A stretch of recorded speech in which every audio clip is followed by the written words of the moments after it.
Universal, Escola de Línguas Millennium.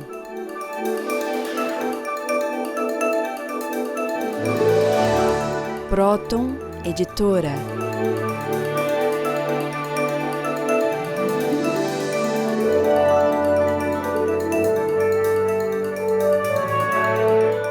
Olá, caros telespectadores do nosso programa O Homem Universal.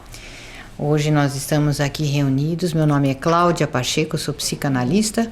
Eu sou vice-presidente da Sociedade de Psicanálise Integral e assistente do seu presidente e fundador, Dr. Norberto Kepp. Nossa sociedade também é chamada de trilogia analítica, porque é uma ciência universal que engloba, que unifica os conhecimentos do campo científico, da filosofia e da teologia. A nossa sociedade, ela conta com uma série de atividades que tem um cunho cultural e científico. Nós realizamos muitas palestras gratuitas, abertas ao público, nós realizamos seminários, conferências, temos atendimento em psicanálise individual e de grupo, nós temos uma série grande de livros, de publicações, de aplicação da psicanálise integral em diversos campos do conhecimento e da atividade do ser humano, desde a saúde, doenças orgânicas, doenças psíquicas, as doenças sociais e mesmo a parte da destruição do mundo, né? No sentido da sociedade, do ser humano e da natureza como um todo. Então, nossas atividades, todas elas têm um cunho de utilidade pública. Essa é a finalidade da ciência trilógica. Hoje nós vamos estar conversando com vocês um pouco também a respeito de uma publicação muito importante do livro de Norberto Kepp, A Libertação da Vontade.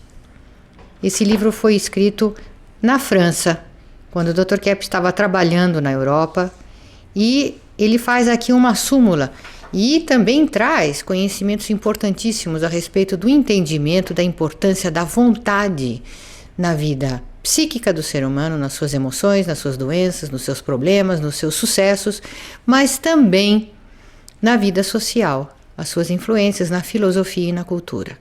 Olá, Dr. Kepp. Eu gostaria inicialmente de pôr um cartaz aí para ilustrar melhor o que eu vou dizer agora. Veja lá, Cláudia. A sociedade atualmente é formada por uma estrutura falaciosa. Eu estou falando assim da sociedade porque o ser humano, de uma certa forma, é muito dependente da sociedade em que ele vive. Os senhores sabem que até o DNA, ele recebe influência da conduta do ser humano na vida social, da educação, do modo dele viver. E o RNA que forma o DNA, então pode melhorar a estrutura do ser humano ou piorar, porque o RNA é ligado à conduta. Então, se é uma conduta certa, isso vai levar, então, o ser humano a uma vida certa, assim, na questão da saúde, do pensamento, dos sentimentos. E como que a sociedade deveria ser formada? Então, eu queria mostrar um novo letreiro. Veja lá o que vai dizer.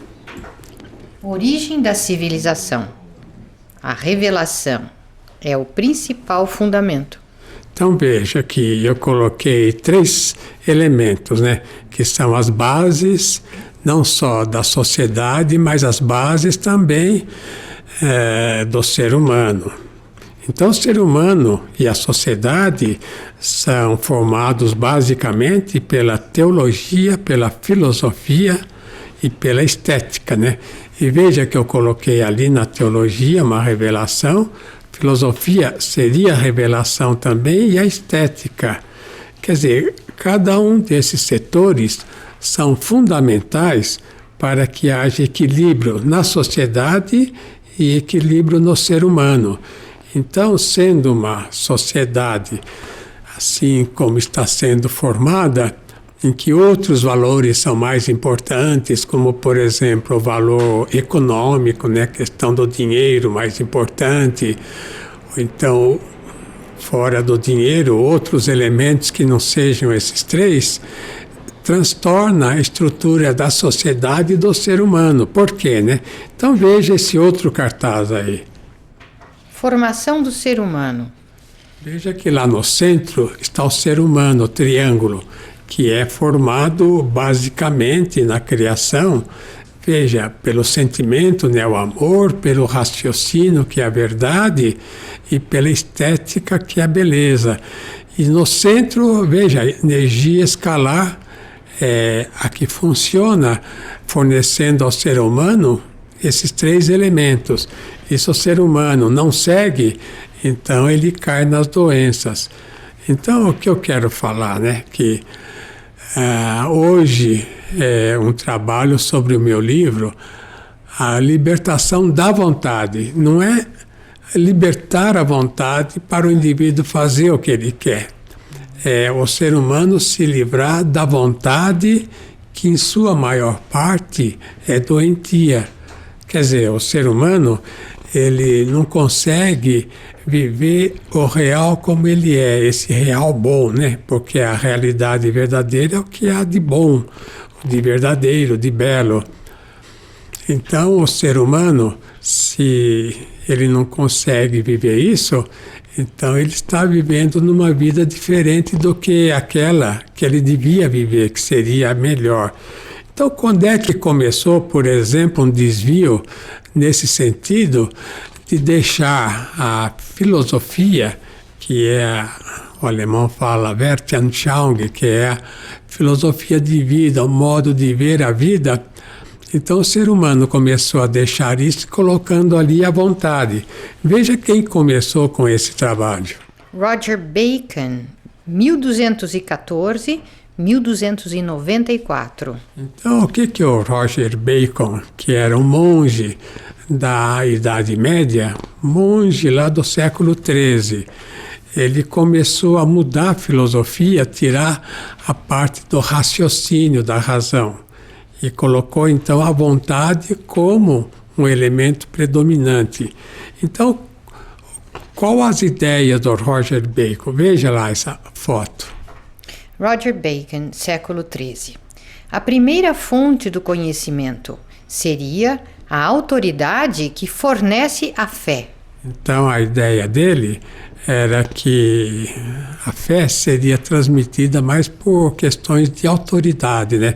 Seja a autoridade dos religiosos, das pessoas em geral, ou seja, uma responsabilidade, uma transmissão do ser divino, dos anjos, etc. E não que a fé está entranhada no ser humano, faz parte da estrutura. Em segundo lugar, em seguida, a razão, que proporciona a compreensão, a verdade. Bom, ele tentou continuar com a razão também, né? Mas ele colocando a parte, vamos dizer, dos sentidos, aí ele se enganou. Veja em terceiro lugar. A terceira fonte seria a ciência, baseada nos sentidos, externos e internos. Roger Bacon foi o criador da ciência moderna experimental. Então, aí começou a grande confusão que agora campeia nos tempos modernos. Quer dizer, tirando a parte da razão, que é também uma revelação, porque filosofia quer dizer amor pela sabedoria, né? Sofia quer dizer sabedoria, philos seria o amor pela... E também em grego seria uma revelação divina. Veja que interessante, que a filosofia também é uma revelação. E aquilo que nós chamamos também de estética é uma revelação, porque o artista, ele usa o sentimento, né, o amor pela estética, pela ética, e transmite coisas que às vezes ele próprio não entende no momento. E é algo assim que sem a beleza, sem a estética, o mundo não sobreviveria. Agora, em seguida, apareceu mesmo na Inglaterra, porque esse Roger Bacon é da Inglaterra. Um outro autor, veja lá. John Duns Scott, 1266, 1308. Então, o que o Scott fez, né? Veja esse cartaz. Ele foi o criador do voluntarismo na filosofia, que foi o elemento preponderante. Então, baseado, já inspirado em Roger Bacon, o Scott, ele trocou a questão do raciocínio na filosofia e colocou o que nós chamamos voluntarismo. Então, aí saiu a parte racional da razão para se tornar mais importante a vontade. E aí toda a confusão começou a haver no mundo. Veja em segundo lugar. Scott colocou o afeto como sendo o objetivo principal. Em terceiro, a primazia do bem sobre a razão. Então, aí ele acertou, né? Claro. Mas veja na observação. A Inglaterra tirou a filosofia da razão, incentivando a vontade. Então, o que eu quero falar com isso, né? Que a filosofia deixou de ser filosofia, deixou de ser raciocínio, razão, para se tornar vontade. Agora, no meu estudo sobre a vontade, a libertação da vontade, eu mostro que na vontade entram os fatores patológicos, né? Entra, por exemplo, a omissão, entra a questão da negação e da distorção da verdade, da realidade e da própria fé. Então, colocando, por exemplo, a vontade no lugar da razão, o que aconteceu, né? Então, a maneira de pensar se tornou também patológica. Então, é por isso que hoje em dia existem inúmeras filosofias diferentes e sociedades religiosas diferentes e ciências que se contradizem, mesmo no campo da estética.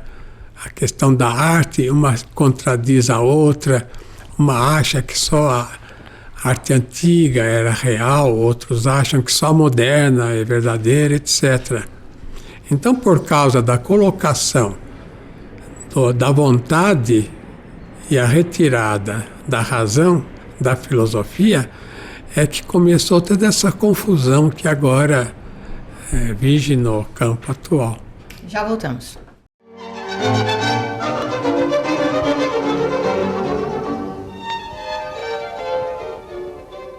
Muitas pessoas têm a ideia de que a vontade é o elemento assim fundamental para o desenvolvimento de uma pessoa. E eu diria que isso precisa ser muito questionado. Vejam esta frase. Querer é poder? Resposta. Só se a vontade estiver de acordo com a natureza, boa, bela e verdadeira. Então, esse é um conceito trazido pelas descobertas de Norberto Kepp para o campo da psicologia e da psicopatologia. Porque a vontade, ela pode e é muito mais frequentemente usada no sentido da pessoa se tornar mais doente, mais neurótica e às vezes até psicótica. Ao contrário do que se imagina, um indivíduo neurótico ou psicótico não está numa situação que falta vontade. Ele é muito voluntarioso. E porque a sua vontade é muito contra a realidade e a ética, então ele entra em choque consigo mesmo e entra em choque com o ambiente que ele vive. Na França nós tínhamos um jornal, né, Cláudia, que influenciava muito a Sorbonne, lá a universidade em Paris. O jornalzinho tinha o nome de Savoir, c'est pouvoir, né? Isso, saber é poder. Saber é poder. Porque se a pessoa coloca, vamos dizer, no fator da vontade o que é certo, então é um poder. Mas se é uma vontade assim doentia, então não há poder nisso. Veja um quadro que eu fiz sobre isso. A vontade. Realizar a própria vontade é aceitar o mal. Por quê, né? Veja em segundo lugar. A vontade do homem está invertida por causa da sua inveja. Então, se o ser humano tivesse uma vontade original, né? Como foi, assim, criada no início da civilização, ele não erraria.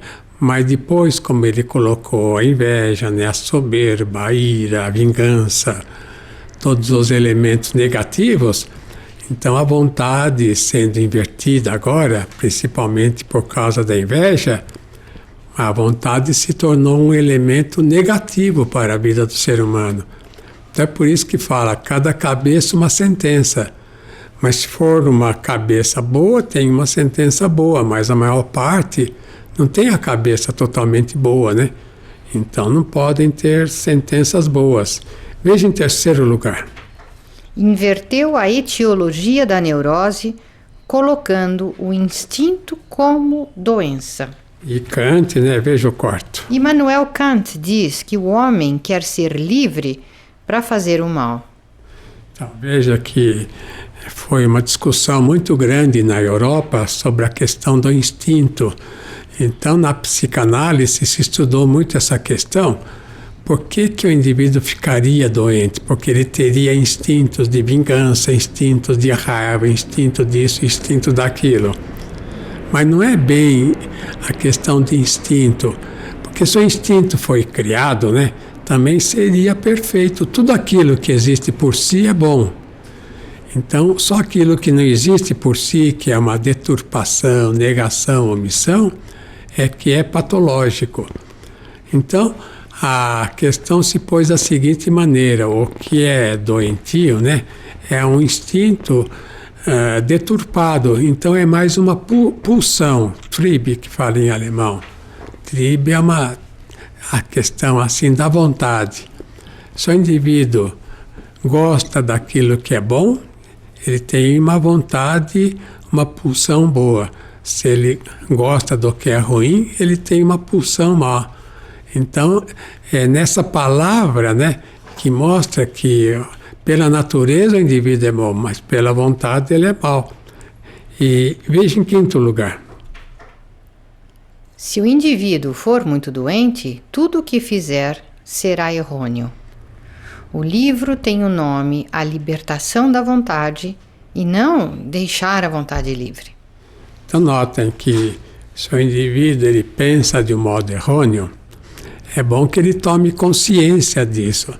Então o nosso trabalho não é para se contrapor, né, à conduta do ser humano, porque uma verdade é que ele tem, vamos dizer, liberdade para pensar o que quiser. Mas ele tem que ver, né, se o que ele pensa é algo que ajuda, que dá saúde para ele, ou se o que ele pensa e também o que ele sente é algo que dá doença. Porque a doença não vem do interior físico do ser humano. A doença vem do pensamento e vem do sentimento da pessoa. Então eu fiz 2 assim triângulos para elucidar a questão. Veja aí. Conduta humana voltada para si própria ou para o ser divino. Triângulo doentio. Amor, razão, vontade. Então veja, né, que nesse triângulo doentio eu pus que o amor, é claro, que é fundamento de tudo, é o bem. É o maior bem que o ser humano é o amor. Depois tem a razão. A razão qual é? É o raciocínio correto, né? E depois lá em cima, em vez de colocar a estética, né, geralmente colocam a vontade. E a vontade é que, vamos dizer, enguiça aí a questão da saúde ou da doença. Então, a vontade sendo egocêntrica, egoísta, distorce o amor e a razão. Ou então, a vontade não voltada para a estética, como atualmente, né?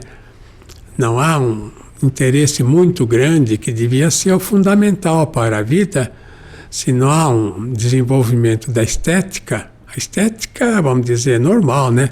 Racional, afetiva. Então também a pessoa se torna doente. Veja agora embaixo o triângulo perfeito. De um lado, né, a revelação, a teologia, a razão, que é a verdade, e a beleza, que é a estética. Esse eu chamo de ação perfeita, né? Que é o Triângulo divino. Triângulo divino. Então, se a pessoa faz essa junção, né, desses três elementos, da estética, da teologia e da verdade, então é um ser humano assim, vamos dizer, quase perfeito. Quer dizer, perfeito ninguém consegue ser, mas ele pode chegar perto. Então, foi uma pessoa que criou a vontade na civilização, causando grande mal. Veja quem é. William of Ockham, 1280-1349. Bom, William of Ockham era um monge inglês. E ele certamente tinha muitos problemas. Ele é considerado pelos estudiosos ortodoxos como um herege. Então ele colocou a vontade, como eu já falei, né, no lugar da estética. E com isso ele transtornou a filosofia, a metafísica, ele destruiu a metafísica, pelo menos na mente de muitas pessoas doentes. Veja esse cartaz que fala. A substância é igual aos acidentes. Notem que ele colocou, o acidente é coisa circunstancial. Por exemplo, um carro pode ter, além da estrutura certa, né, rodas e carroceria, e motor, etc., pode ter um enfeite, qualquer enfeite em cima do carro, como o Rolls Royce, né, que tem lá um cavalo, ou então um outro carro pode ter enfeite. Isso é acidente. Então ele falando que esse acidente é igual à substância, é igual ao carro todo. Veja aqui, confusão tremenda. Em segundo lugar, A essência é semelhante à existência.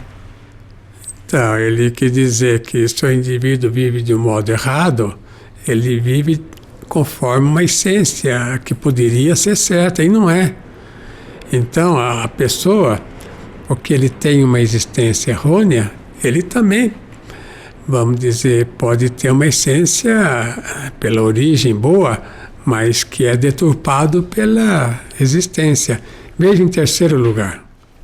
A liberdade seria a essência da existência. Então esse é o grande erro dele, né? Que a essência do ser humano é a liberdade, não é. A essência do ser humano é o bem. Então veja embaixo o que eu escrevi. Ockham deu vazão à sua vontade. Dando vazão à sua psicopatologia. Vamos ver agora as perguntas. Então, neste livro, A Libertação da Vontade, a Dr. Kepp faz um estudo muito interessante sobre essa questão, porque a vontade sempre foi considerada algo positivo, bom na vida do ser humano, que é bom a gente fazer a própria vontade. Mas o Dr. Kepp mostra que a vontade nossa nem sempre é positiva. E a pessoa faz a vontade e ela acaba se destruindo através da vontade patológica, e que é ela que gera então as neuroses, psicoses, doenças orgânicas. Eu posso dar um exemplo na questão da pessoa que tem um vício qualquer, né, de drogas, cigarros, bebidas. Ela sabe que aquilo não faz bem, mas ela quer aquilo. Pela vontade não consegue parar. Onde existe a vontade, desaparece o amor, e o ambiente se torna desagradável. Mas quando existe o afeto, os seres humanos se sentem bem e todas as coisas crescem desmesuradamente, inclusive os elementos materiais que são tão cobiçados. Então, a vontade, além de ela ser assim um elemento artificial em nós, ela é também o oposto ao ato de amor. Porque na vontade a pessoa está no egoísmo, ela se coloca como centro das atenções, só voltada para si própria. Enquanto no ato de amor, a pessoa se torna um centro irradiador de energia, de bem-estar, de fazer o bem para os outros, para ela própria em consequência e para o mundo em que vivemos. Esse livro, que eu inclusive traduzi para sueco, ele deu muitas respostas para mim a respeito dessa infelicidade que existe no primeiro mundo, porque nós temos um tipo de culto a respeito da vontade. Nós pensamos que você tem que saber o que você quer, você tem que fazer a sua vontade para ser feliz. E esse livro coloca tudo ao contrário, fala não. o Dr. Norberto Kepp coloca aqui que o ser humano usa a vontade para atrapalhar a própria vida. Então a gente pode facilmente analisar que é assim mesmo. A gente usa a vontade para fumar, para beber, a gente usa a vontade para falar mal do outro, usa a vontade para fazer nada, falar, eu não quero ajudar, então não vou ajudar. Então a gente usa a vontade de uma forma invertida e a consequência é que atrapalha a sua própria vida.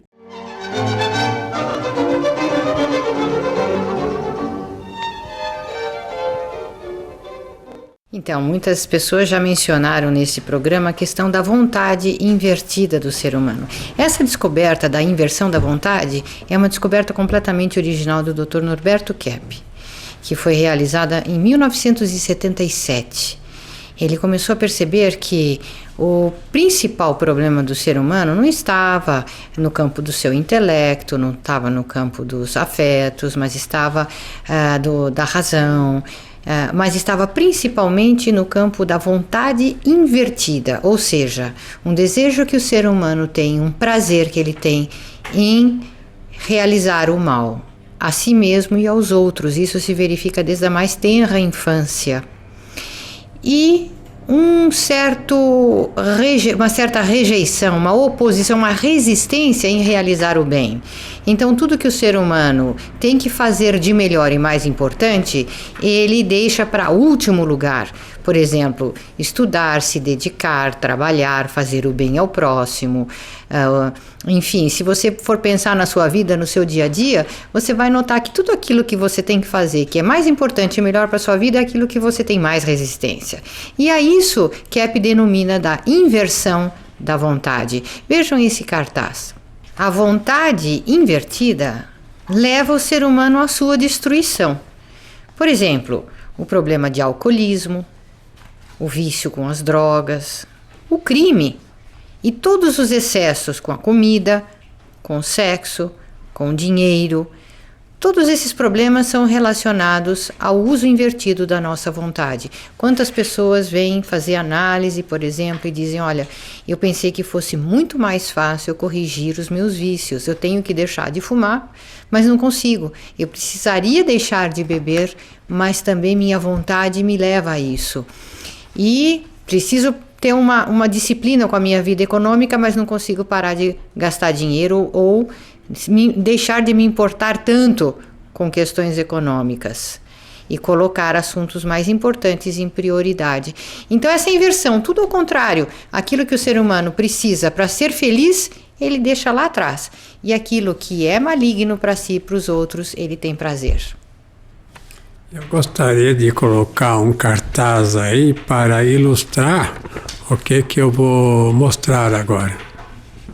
A filosofia germânica se voltou para o interior do ser humano, fornecendo grande progresso para aquele país. Então notem, né, que há uma diferença muito grande entre a filosofia anglo-saxônica da Inglaterra, dos Estados Unidos, que são voltadas para o exterior, que tem, de uma certa forma, causado grande problema para a humanidade, dessa filosofia que começou na Alemanha e trouxe um incrível progresso naquele tempo, né? Pelo menos até o século XIX. Agora, uma pessoa, foi um monge, que teve o início, que fez praticamente o início dessa filosofia, foi esse aí, vejam. Eckhart, 1260, 1327 ou 28. Ele é conhecido só por esse nome, é chamado Mestre Eckhart. O que ele começou a mostrar, né? Veja um novo cartaz. O ser humano tem de se livrar de si mesmo e de todas as coisas. Não, ele diz que esse é o fundamento do trabalho do ser humano para estar assim em contato com a realidade. Que o ser humano tem que se voltar praticamente para si próprio, né? Por isso tem os processos de meditação, esses processos para o indivíduo sentir no interior dele o que ele é. E para ele conseguir isso, ele tem que rejeitar a si próprio, quer dizer, as suas vontades e as coisas, em geral, assim, do mundo. Agora, veja em segundo lugar o que ele falou. Ao se livrar de si mesmo, o seu ser vai se divinizando. Ele achava que o ser humano poderia, né, se divinizar. Bom, de uma certa forma, o ser humano vai se aproximando da divindade, né, se tornando bastante semelhante à divindade. Isso não tem dúvida. Veja em terceiro lugar. E nesse caso, acontece o encontro com Deus, que ama o interior do ser humano e não o exterior. E na observação. Mestre Eckhart praticamente formou a língua alemã e a sua filosofia. Então, a partir disso, houve uma revolução muito grande na Europa Central. Então, aí, as universidades que foram criadas começaram também a estudar esse aspecto. O alemão chama de Innerlichkeit, quer dizer, uma interioridade, né? O interior do ser humano. E aí encontrou uma riqueza enorme no interior de todas as pessoas e que não havia sido explorada ainda. E com isso houve um progresso em todos os sentidos. Por isso que a Alemanha, né, começou a ter um Beethoven, um Bach, um Brahms, a Áustria, né, que seguia muito de perto, ter aquele famoso Mozart, ter Wagner, ter esses autores, inclusive na literatura, um enorme progresso que contaminou toda a Europa Central. Veja o que eu vou falar nesse novo cartaz. A influência na vida psíquica. Veja que essa parte do meio ambiente é uma influência muito grande. E o meio ambiente é onde a pessoa vive, nasce. Então, se um país tiver uma filosofia assim alta, como teve a Europa Central, vai ter um progresso fulminante. É por isso que o país se adiantou a todos os outros, né? E a cultura, a civilização foi formada lá. Se houvesse uma filosofia, vamos dizer, adiantada na América Latina, na África, no Oriente, em qualquer lugar, também esses locais teriam enorme desenvolvimento. Então houve muita influência dessa filosofia do mestre Eckhart nos outros campos de estudos e mesmo na religiosidade.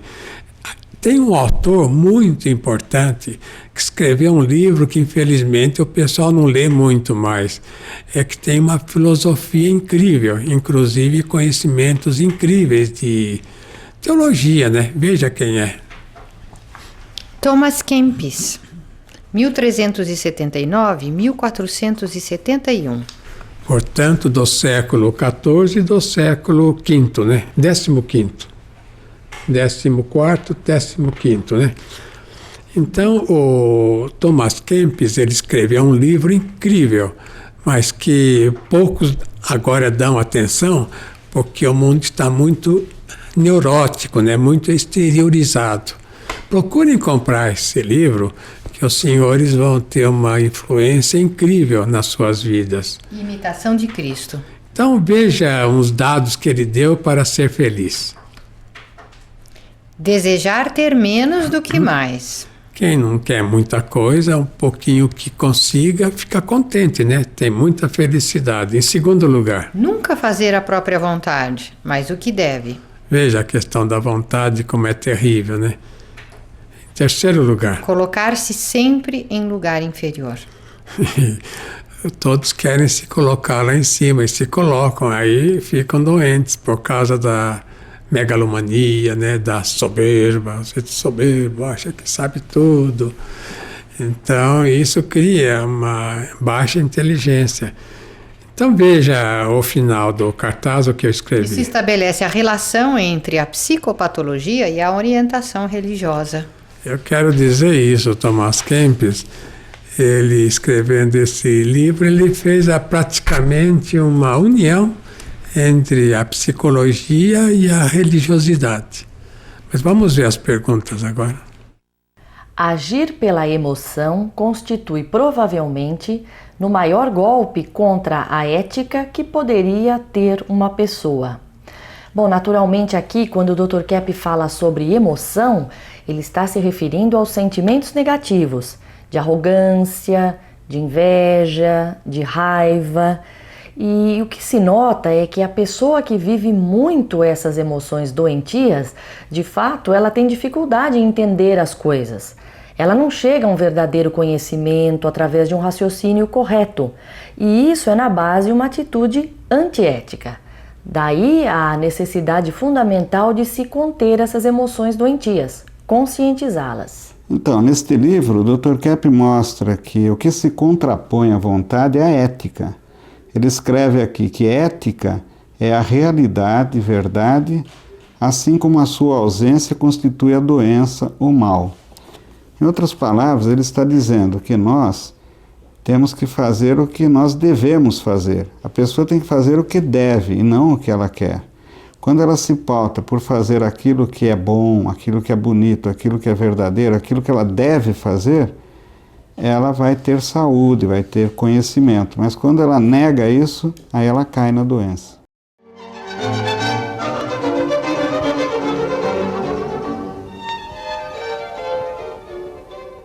Então, nós gostaríamos agora de dar uma pequena ideia sobre a influência que a vontade tem e pode ter na estrutura social. Vejam esse cartazinho. O poder econômico social pode se tornar perigoso, pois ele dá vazão à vontade patológica do indivíduo. Por isso, muitas vezes, nós nos perguntamos: será que o poder corrompe o homem ou o homem é que corrompe o poder? Então, o Dr. Kepp explica que o poder por si, econômico-social, o poder bom, belo e verdadeiro, ele tem que existir, inclusive para dar uma certa harmonia, uma certa ordem na sociedade.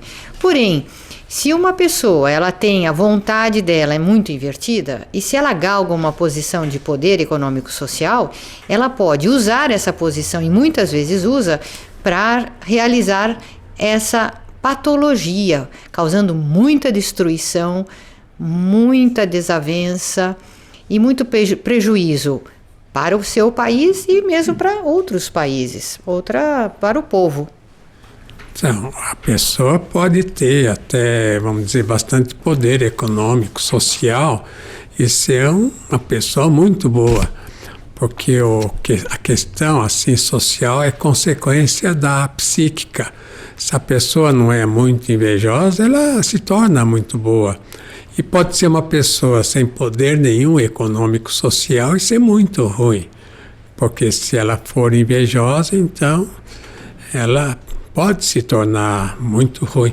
Veja em seguida a influência dessa filosofia, né, do interior do ser humano através dos outros autores. A própria psicanálise foi criada por uma pessoa que tentou ver o interior do ser humano e viu muito. Veja quem é. Sigmund Freud, 1856-1939.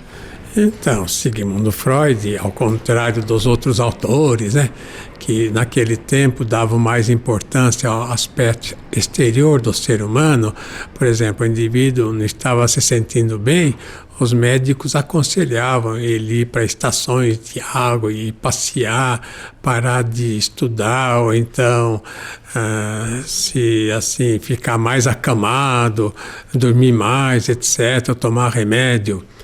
Então, Sigmund Freud começou a estudar algo que ele chamou de inconsciente, né, mais tarde. Quer dizer, que o ser humano ficaria doente por causa do que havia no interior dele. Então, veja o que ele escreveu. Os sintomas neuróticos seriam o resultado de experiências traumáticas inconscientizadas, rejeitadas pela consciência. Veja que essa foi a grande descoberta dele no sentido teórico, né? Que se o ser humano praticava qualquer ato ilícito, ruim, mesmo que ele tivesse colocado isso mais no sexo, mas se o ser humano se praticasse algo que ele não estaria de acordo, então ele inconscientizaria, procuraria não ver o que ele fez e com isso criaria neurose. Veja em segundo lugar. Tudo o que existe no ser humano vem do inconsciente, o que significa que vem do que não existe. Então, é uma atitude de inconscientização, né, do que o indivíduo faz e que ele não aceita por causa dos princípios éticos. Aí sim, é uma atitude que o torna doente. Agora, o que é bom não vem de um inconsciente, como mais tarde o Carl Gustav Jung quis falar, né, que o inconsciente é que determina a civilização e a própria estrutura, o pensamento, as ideias, portanto, os sentimentos. Então não haveria um inconsciente assim até coletivo que determinaria isso. Mas o que acontece é que a pessoa ficaria doente porque ela não aceitaria toda essa consciência diante dela do mundo, da civilização, do progresso, né? Algo fantástico. Ela não aceitando essa consciência que ela inclusive tem no interior dela, é que ela se torna doente. Veja em terceiro lugar o que ele falou. A solução da neurose estaria no orgânico, no sexo, e não no psicológico. E a observação? Freud colocou todo o bem, a saúde, oriundo do que não existe, a não consciência. Então veja o que eu quis falar com isso, né? Que ele quis, como era médico, neurologista, ele quis ver mais uma vez no corpo a causa de todos os problemas. Como, aliás, Einstein viu na matéria a fonte da energia e não a matéria como consequência da energia, uma forma de energia. Então, o interior psicológico é anterior ao orgânico. Então, para uma pessoa ter realmente cura, ele tem que perceber o que ele pensa, o que ele sente, quais são as coisas que estão no interior dele e que estão ajudando ou atrapalhando. Veja um novo cartaz. A enfermidade do ser humano vem de seu desejo de ser aquilo que ele não é. E o que o ser humano é realmente, né? Ele, na base, ele é uma pessoa boa. Na base, ele tem toda a verdade entranhada nele, e toda a beleza, e toda a estética e ética. Então, pela natureza, o ser humano é perfeito. Mas depois começa a questão da vontade e ele aí se desvia desse bem que inclusive tem no interior. Veja esse outro cartaz. A existência do ser humano se tornou penosa porque está organizada contra a sua essência. Então, essa essência é perfeita que o ser humano tomou, vamos dizer, pelo nascimento, mas ele pode até detonar, como fala, né?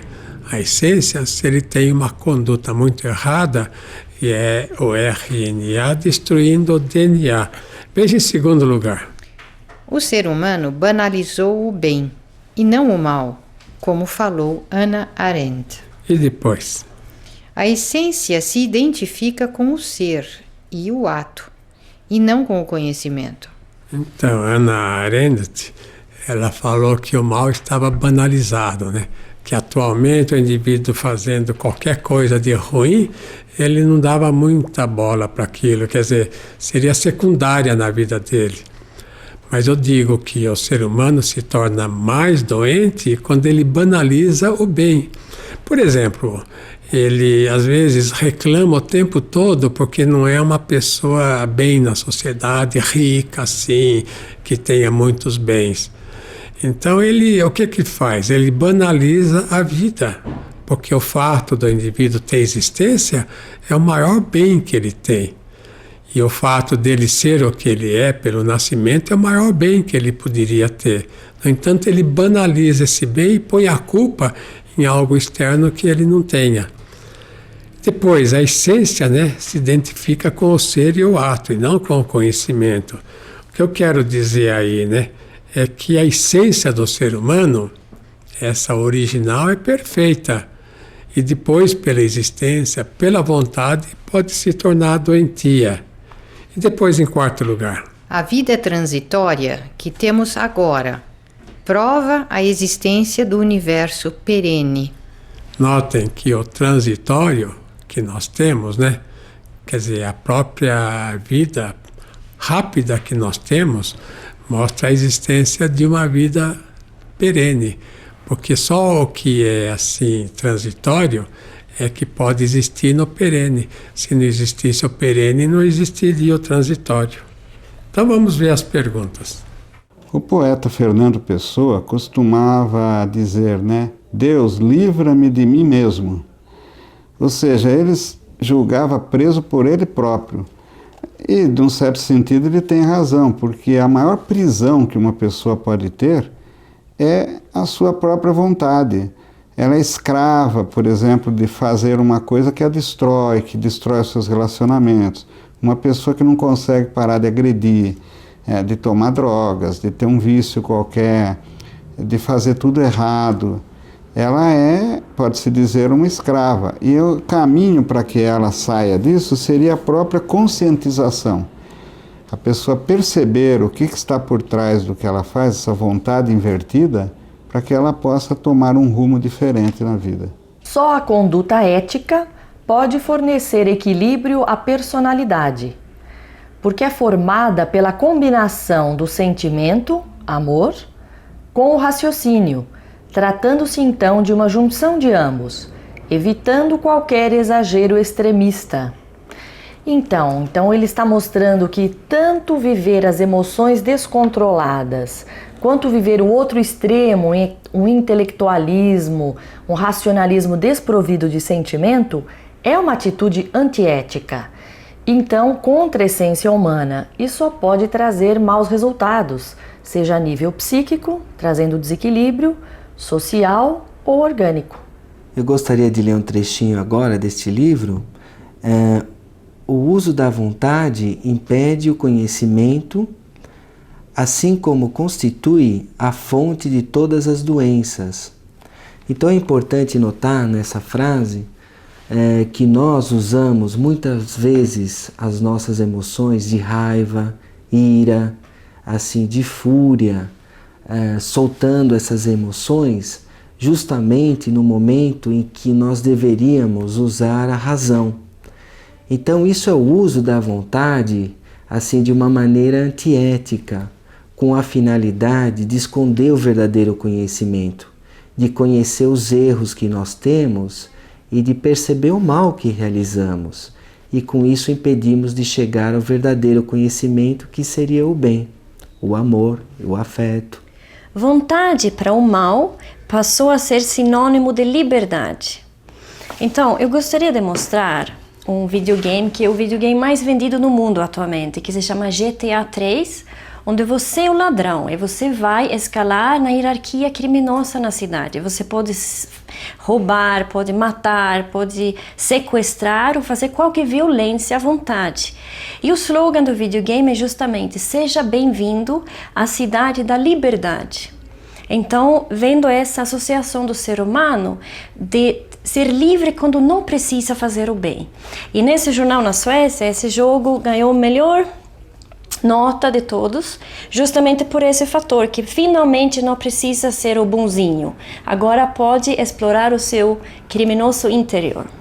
Para finalizar o nosso programa de hoje, eu vou pôr um cartaz muito importante, porque muitos me perguntam qual é o caminho que ele deve tomar. Que caminho, por exemplo, na profissão, que caminho na vida, na parte afetiva, etc. Veja essa sentença o que fala. Não existe um caminho para o bem, mas o bem é o caminho. Notem que o único caminho verdadeiro, certo, que nós temos é o bem. Então não é fazer o bem, mas viver o bem, que é o nosso único caminho certo. Até.